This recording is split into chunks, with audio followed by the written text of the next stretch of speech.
Hola, ¿qué tal? Eh, Mucho gusto y gracias por la presentación. Perdón, tal vez hay una pequeña demora. Ahora sí, vamos con la presentación. Como bien se dijo, mi nombre es Santiago Fuentes, soy consultor de infraestructura en ThoughtWorks y vamos a ver ahora un poquito de cómo cómo integrar pruebas unitarias en nuestra infraestructura como código y no solo pruebas unitarias, sino también vamos a ver un poquito más sobre pruebas de integración y pruebas end-to-end. Entonces, en esta charla, ¿qué es lo que vamos a ver? Vamos a ver de inicio la pirámide de pruebas, cómo organizamos los archivos, una parte de validación que va a ser nuestra base para integrar las pruebas de nuestro código. Tenemos luego las pruebas unitarias, pruebas de integración, las pruebas end-to-end o punto a punto por las que pasaremos muy brevemente y el resumen al final de la charla. Entonces, comencemos con la pirámide de pruebas. ¿Qué es la pirámide de pruebas? Es solo una manera, una sugerencia que se tiene de algunas categorías de pruebas que se pueden integrar en nuestro código. Pueden ser, como se ve aquí en la imagen, pruebas unitarias, pruebas de contrato, pruebas de integración, pruebas punto a punto y al final pruebas manuales.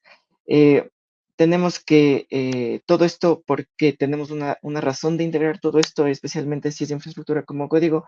Sí, porque necesitamos una red de apoyo que nos permita hacer cambios, sabiendo que los cambios que vamos a hacer no van a romper ninguno de de las configuraciones que ya tenemos puestas en lugar, especialmente en esos ambientes de producción que sabemos que son mucho más delicados, de que cualquier falla puede traer consigo muchas consecuencias para la empresa para la que estemos trabajando. Entonces, con esto tenemos una red de seguridad que nos dice que cualquier cambio que introduzcamos no va a romper. ¿Por qué? Porque las pruebas han pasado. Siempre y cuando tengamos una buena cobertura de pruebas, especialmente las pruebas unitarias en lo que es los módulos de Terraform. Además, que con las pruebas nos aseguramos de corregir ciertas falencias, ciertos detalles que pueden haber en nuestra configuración lo antes posible. Esto también, como dicen en la parte derecha, nos ahorra costos, porque mientras más abajo estemos en la pirámide de pruebas, más barato y más rápido se nos va a hacer solucionar los problemas que encontremos. Ahora, la organización de archivos. ¿Por qué vamos a hablar de organización de archivos aquí? Vamos a utilizar Terraform Test Framework. Es un framework que salió hace poco más de un año. Es relativamente nuevo y lo que busca Terraform el rato que nosotros corremos Terraform Test en nuestra consola va a ser la carpeta test, acabando con una S. Si en el caso no encuentre esa carpeta y nosotros le nombramos como con cualquier otro nombre, o por ejemplo nos olvidamos la última S que a mí me ha pasado, Terraform no lo va a detectar y no va a correr las pruebas. Entonces, ahí tenemos que tener muy en cuenta el nombre de la carpeta a la que estamos apuntando y en el caso sí es posible cambiar de nombre, pero se sugiere mantenerlo así. Además, dentro de la carpeta test tenemos archivos nuevas extensiones de archivos, como es el tftest.hcl, tenemos el tfmock, que es una parte en la que no tocaremos mucho aquí porque es una parte que merecería su propia charla, la parte de mocks dentro de las pruebas, y también tiene sus equivalentes en JSON. Ahora, la carpeta setup también está dentro de una test. Eso vamos a ver luego, pero quiero que se lo lleven muy en cuenta. ¿Por qué tenemos una carpeta de setup, que es un módulo helper que lo llama Terraform dentro de la carpeta de pruebas? Ahora tenemos la validación. Validación, esto no está ni siquiera en la pirámide de pruebas, pero ¿a qué viene todo esto? Si tal vez no está en la pirámide de pruebas, pero es la base con la cual nosotros vamos a realizar las pruebas de cada uno de los módulos. ¿Por qué? Porque los módulos tienen que ser fáciles de usar con la menor cantidad de inputs posibles para que el usuario no se confunda, no tenga una gran cantidad de información que introducir al módulo para que funcione. Y todos los inputs que sean opcionales o requeridos del módulo tienen que tener sus redes de soporte. En este caso son las validaciones. Ya vamos a ver en un momento un poco de código de cómo validar las variables que entran a los módulos. ¿Esto para qué? Es seguir buenas prácticas y decir y validar que la información que está entrando es correcta y la que esperamos para que el módulo funcione sin ningún problema. Entonces, como decía, tenemos varias formas, exactamente dos, de validar nuestra configuración. Tenemos los comandos de consola y la validación declarativa ya utilizando HCL, que es el lenguaje que todos hemos utilizado para hacer configuración en Terraform. Entonces, tenemos los comandos de consola. Existen 3 comandos de consola para validar. Algunos los puede sorprender, otros por su nombre se verá que así es. Entonces, tenemos el Terraform init, que ¿por qué es un comando de validación? Si por lo general lo que hacemos es correr un Terraform init para que se descarguen los componentes y poder luego correr un plan o un apply. Terraform init es un comando de validación porque nos ayuda a validar las cosas más simples que a veces nos puede pasar que están mal, como la versión de un provider, sea AWS, sea Azure, o sea cualquier provider soportado por Terraform. Entonces, esto nos ayuda a validar que la información del provider, de la versión, es correcta. Ahora tenemos el Terraform Validate, como su nombre lo indica, nos ayuda a validar la configuración del módulo. Compara el esquema que nosotros tenemos en nuestra configuración con el esquema que Terraform tiene pensado para sus recursos. Por ejemplo, si necesitamos un, un parámetro que sea requerido y no lo estamos pasando, Terraform Validate nos va a ayudar a identificar qué parámetro es y cuál es el que nos está faltando. Si, por ejemplo, mandamos una cadena de caracteres, un string, en lugar de un número, también nos va a ayudar a que eso sea validado para evitar errores en un futuro, que tenga el valor que al menos se espera, el tipo de valor que al menos se espera.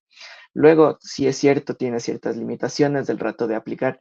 Tal vez la validación pasó, pero el rato de aplicar el proceso se da con un error, pero es una forma de salvaguardar antes de hacer cualquier plan o apply a nuestra configuración. Y ahora tenemos el Terraform Plan. Creo que esta es la herramienta de validación más poderosa porque no solo valida nuestro código, no solo valida que el código, que el plan funcione, sino también valida los cambios que vamos a realizar dentro de nuestra infraestructura. Si vamos a cambiar algo, si vamos a quitar algo, si vamos a aumentar algo. Muchas veces el plan ni siquiera se ha tomado como una mala práctica solo correr directamente la play, cuando el plan es el que nos ayuda a visualizar lo que vamos a hacer y eso va a evitar muchos dolores de cabeza una vez llegamos a la fase de apply, porque solo vamos a identificar los cambios que nosotros hemos querido. Y en el caso de que se den cambios no requeridos, podemos hacer un cambio en nuestro código para que el drift entre lo que existe y lo que está configurado no sea tan grande. Entonces, ahora sí vamos con la validación declarativa en HCL, que es ya con código. En esta charla nos vamos a centrar mucho en lo que es la validación de las variables. Creo que algunos lo hemos utilizado, para otros puede que sea nuevo. Esto no es parte de Terraform Test Framework, esto ya existía, la validación en las variables. Como vemos aquí, es un, es un bloque dentro de la variable que nos permite tener una condición y un mensaje de error. Entonces, en la condición, lo que nos va a permitir es utilizar funciones como el contains, que es una función propia de Terraform, nos va a permitir utilizar todas las otras existentes. Y en este caso, como vemos, está referente a la región de Azure. Estamos con el valor por defecto de North Europe, pero queremos controlar ese valor, que no se pueda desplegar en cualquier región. Esto está enmarcado en el contexto de un módulo de una Function App de Azure. Entonces queremos que esa Function App no se despliegue en cualquier región, solo en North Europe o en Canadá Central.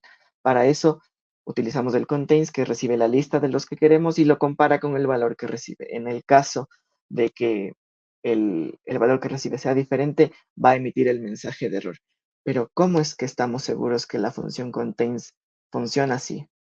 Muchos podemos decir es que la experiencia ya nos ha dado y podemos hacerlo así y no va a fallar. Ya, pero eso no es razón suficiente como para confiar en que lo que estamos haciendo está bien. Muchas veces la lógica puede ser mucho más compleja, puede ser un if, puede ser un for, puede ser un conjunto de fors anidados dentro de un locals. Eso es lo que vamos a tener que validar y para eso existen las pruebas unitarias. Ahora, otra forma de validar nuestra infraestructura antes de entrar a las pruebas es con precondition y postcondition. Vamos a pasar muy por encima de eso. Precondition, postcondition blocks, los bloques son bloques que podemos utilizarlo en outputs, en data sources, en recursos, y nos va a permitir controlar el comportamiento antes o después de aplicar nuestra configuración, y en ese caso verificar que lo que estamos haciendo está bien. Además, esto está atado al ciclo de vida del recurso. Puede ser antes o puede ser después de su aplicación, pero hay otro, que es el checkblock, que está fuera del ciclo de vida del recurso y que nos va a permitir hacer una prueba mucho más extensa y es un recurso un poco más, se podría decir, complejo de utilizar. Vamos a tener por fuera un checkblock que lo que va a hacer en este caso, como se ve en el ejemplo, es una petición GET a ver si el website está activo o no. Entonces, esto son formas de validar. Vamos a pasar muy por encima sobre esto porque lo que nos interesa, como dije, es la validación en las variables. Pero ¿por qué nos interesa la validación de las variables? Porque esa es la base para seguir construyendo nuestras pruebas unitarias. Estas pruebas unitarias van a ser integradas específicamente en los módulos. Es donde nos encantaría tener una cobertura del 100%. Muchas veces sabemos que eso no es posible, que las coberturas alcanzan un 90-95% del código y eso es lo que queremos hacer con las pruebas unitarias de aquí, utilizando Terraform Test Framework y un lenguaje con el cual ya estamos muy acostumbrados a trabajar. Entonces, ¿a qué podemos hacerle pruebas unitarias? A las variables, como ya hemos visto, a los outputs, a los mismos módulos, a los mismos recursos. Entonces, todo depende del tipo de configuración que tengamos. Ahora, Terraform Test Framework requiere un provider para poder correr. ¿Por qué? Porque vamos a establecer una comunicación entre nuestro local, nuestra máquina local o donde estemos corriendo las pruebas, que puede ser GitHub Actions, Jenkins, GitLab CI, entre otras. Tenemos que establecer la comunicación con nuestra nube. En este caso, Azure RM, puede ser AWS, puede ser Google Cloud, cualquiera, siempre y cuando esté soportado por Terraform. Entonces, necesitamos la comunicación. ¿Podemos evitar esta comunicación? Sí, sí se puede. Para eso existe la parte de los mocks, de los que hablamos hace un momento, pero como dije, eso es un tema también bastante profundo que podríamos utilizarlo para otra charla. Entonces, ahora sí, vamos a las pruebas unitarias. En Terraform Test Framework se introducen nuevos bloques, como es el bloque run, que tiene, como todo bloque en Terraform, su nombre. Su nombre, como buena práctica, al ser una prueba unitaria, se recomienda que sea una pregunta, cuya respuesta sea dada por el resultado de la prueba. Entonces, en este caso, ¿is Azure Region valid? ¿La región de Azure es válida? ¿Sí o no? Tiene que ser, tratemos de que sea una pregunta de sí o no, para que la prueba pueda responderla sí o no. Y en este caso, ¿qué esperamos? ¿Qué corre el bloque? Corre el equivalente a un Terraform plan, de ahí la parte del command igual plan. Y podemos pasarle el valor de las variables que queremos que se sobrescriban sobre las que ya tenemos. En este caso teníamos hace un momento que el Azure Region por defecto tenía el valor de North Europe, pero nosotros eso no queremos saber. Queremos saber si la lógica va a fallar una vez que le pasamos otro tipo de valor, en este caso West Europe. Para eso sobrescribimos el valor de la variable dentro del bloque run y además tenemos una nueva sintaxis que es el expect failure dentro del bloque run. Lo que va a hacer es lo que dice su nombre, va a esperar fallas. Entonces, lo que le dice este bloque, lo que espera esta prueba es que la validación de nuestra variable anteriormente declarada falle. Una vez que falle, esta prueba va a ser exitosa. Con eso nos aseguramos que la lógica implementada en nuestra validación, en la condición de nuestra validación, sea correctamente sea satisfactoria. Entonces, eh, con eso nos aseguramos que podemos desplegar solo en las regiones que nosotros estamos interesados, North Europe o Canadá Central. Pero no siempre tenemos validaciones o queremos ver que en realidad se desplegó en, en North Europe o en Canadá Central. Entonces, para eso también Terraform nos da el bloque de hacer dentro del mismo bloque run. Como vemos, la configuración es muy parecida. El valor de la variable ahora sí tiene el valor que estaba antes North Europe. Tal vez no es necesario porque su valor por defecto ya era ese.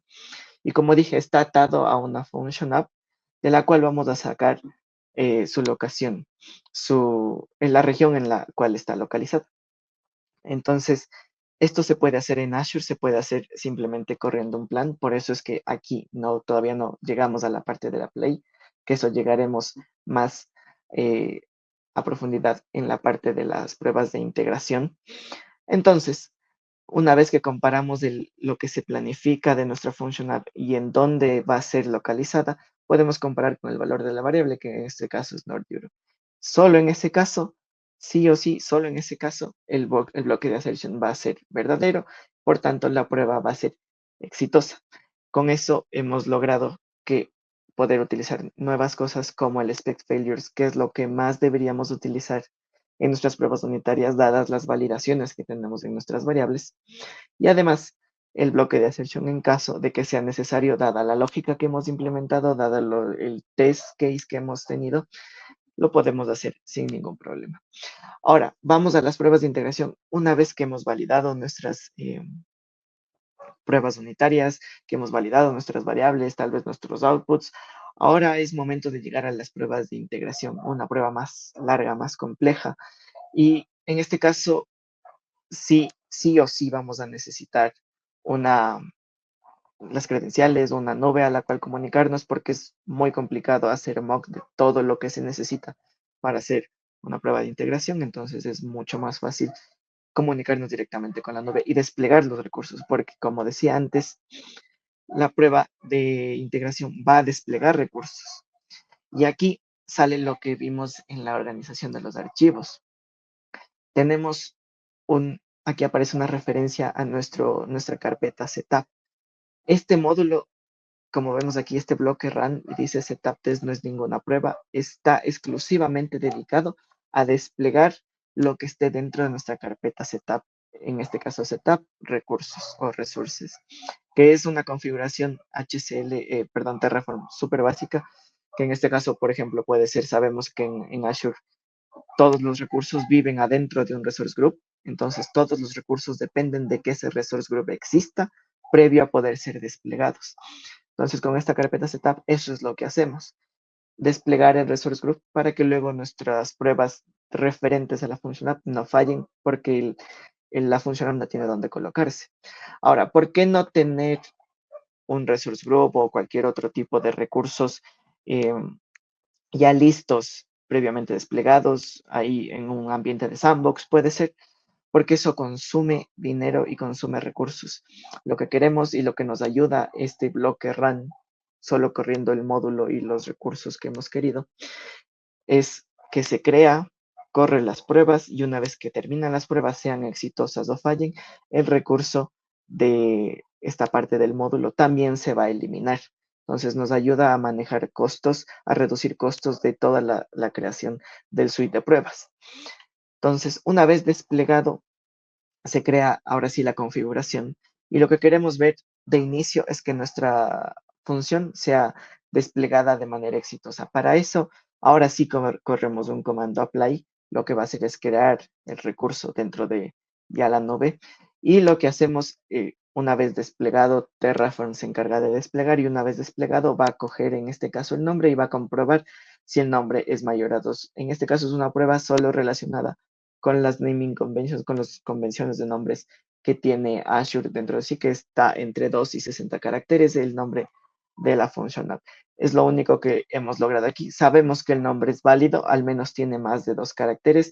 En este caso no puse la condición porque se haría una condición muy grande, la condición de menos de 60 caracteres, pero la idea es esa, ¿no? Comparar que no solo sean buenas prácticas de Terraform o la lógica que nosotros hayamos querido, sino también que se cumplan con las buenas prácticas y las limitaciones que tal vez tenga cierta nube. Sabemos que, por ejemplo, en Storage Account en Azure en el nombre no puede tener espacios, entonces también podríamos hacer pruebas unitarias para eso una vez aplicadas o pruebas de integración ya con el Storage Account en su lugar. Entonces, ¿qué más tenemos? En las pruebas de integración tenemos una facilidad una facilidad superior. Como dije, este ejemplo está basado en la creación de un módulo para una function app. Eso quiere decir, el módulo se encarga de también generar un output que nosotros hemos programado. En este caso, los outputs pueden ser como en este caso, el function app name, el nombre de la function app. Es un output al cual tenemos acceso una vez hemos aplicado la infraestructura de manera exitosa. Entonces, pero y en las pruebas, ¿cómo podemos tener acceso a ese caso? Como vemos aquí, tenemos la referencia al bloque run, como en cualquier otro bloque de Terraform, podría ser un data source, podría ser un módulo. Siempre iniciamos con el bloque, el nombre del bloque. En este caso es un bloque run. El nombre del bloque como tal, que es el nombre de la prueba anterior que vimos. Si nos fijamos acá, la prueba, el nombre de la prueba is the function created successfully. Ese es el nombre. Entonces, eso es lo mismo que hacemos referencia acá. ¿Y eso qué hizo? Aplicó nuestro módulo, aplicó nuestra función, lo creó. Por tanto, tenemos acceso al output de esa función app. Y en ese caso tenemos como acceso a la información del nombre de la función app que ahora está. No nos interesa saber cuál es. Tal vez ni siquiera sabemos cuál es, porque no tenemos acceso a la nube, porque no tenemos acceso al código. Solo sabemos que el output se llama así. Con esa forma tenemos una forma de acceder a esa información sin mostrarla, sin quemarla en el código. Y podemos hacer en este caso una petición con el data source propio de Terraform, una petición HTTP a azurewebsite.net con el nombre de la función adelante y saber que nos responde con un 200 está bien desplegada. Esa es una prueba de integración satisfactoria porque sabemos que ahora sí, nuestra función no es que solo está desplegada, sino que funciona. Ahora, una vez terminados las pruebas de integración y las pruebas unitarias, ya tenemos un buen porcentaje de cobertura de nuestro módulo, pero también debemos hacer pruebas punto a punto. ¿Por qué? Porque nuestros módulos no viven solos, no viven, no se despliegan solitos, sino que por lo general en proyectos grandes o ya sean proyectos pequeños, utilizamos varios módulos a la vez y queremos que esos módulos funcionen bien unos con otros. Entonces, Eh, en este caso, las pruebas de punto a punto, end-to-end, pueden hacerse muy largas, por lo que se recomienda crear un módulo exclusivamente para las pruebas, porque se requiere que cada prueba, cada escenario vaya implementando el módulo en su orden correspondiente.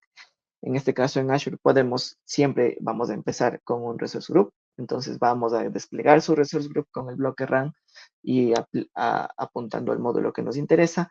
Vamos a ver que ese módulo esté desplegado correctamente. Una vez que ese módulo esté desplegado correctamente, vamos a aplicar, puede ser una, una network, una function app, subnets, etcétera, etcétera, en el orden que nosotros sabemos que es correcto. Entonces pueden hacerse archivos muy grandes y pruebas muy complejas, por eso es lo que vamos a pasar muy por encima de aquí.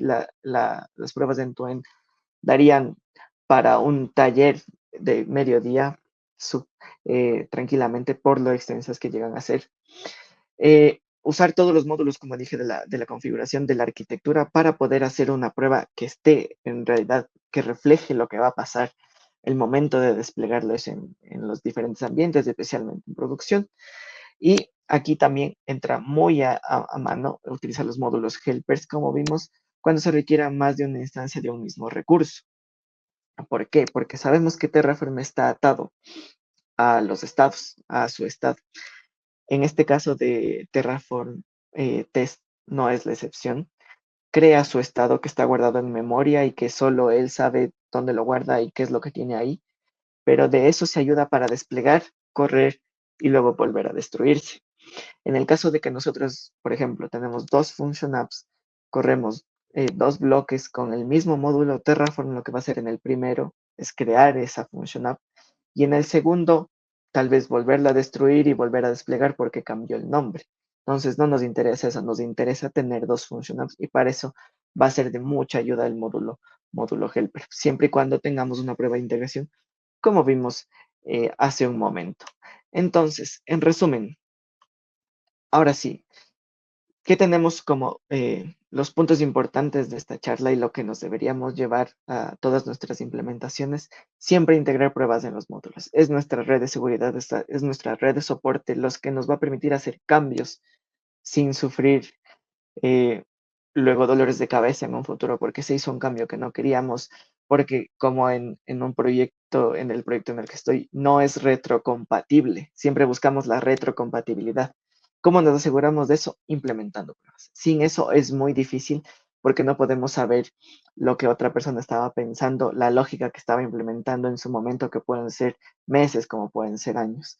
Entonces, con las pruebas no solo estamos asegurando eso, sino también que estamos documentando lo que estamos haciendo y lo que queremos, cómo queremos que el módulo funcione.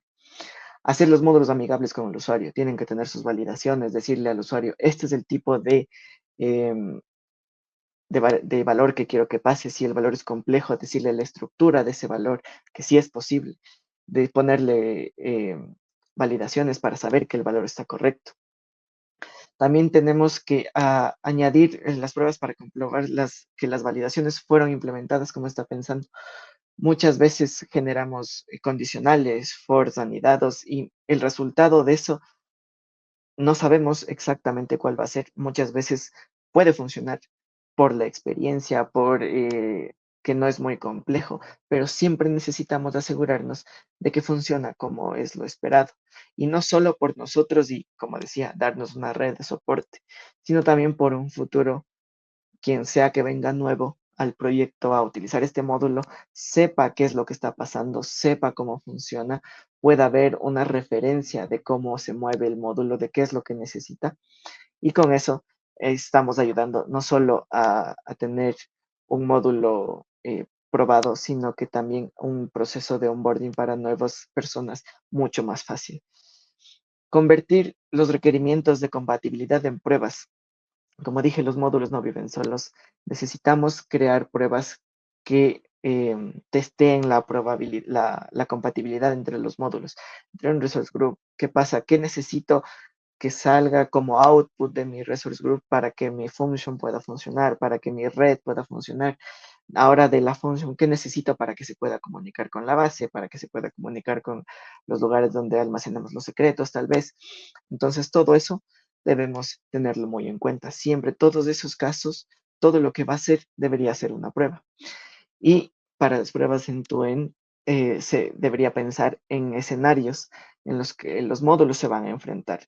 Pueden enfrentarse a escenarios súper simples como el del resource group, que es solo correr y se pone un resource group, que es es solo una forma de agrupar los recursos en Azure. Pero hay otros recursos que se pueden enfrentar a multitud de opciones, como pueden ser comunicarse con una base de datos, con los stores, sacar secretos de Keyboard de Azure, entre otras muchas oportunidades. Entonces, todo lo que vaya a ser nuestro módulo tiene que ser pensado, tiene que ser testeado, y así de esta forma nos aseguramos que no solo nuestros módulos tienen pruebas, sino también nuestras configuraciones y todas nuestras integraciones. Eh, Eso es todo de mi parte. Muchísimas gracias. Espero que les haya gustado y les haya servido la charla. Aquí tienen el QR por el cual me pueden contactar y espero vernos en una próxima oportunidad. Muchísimas gracias.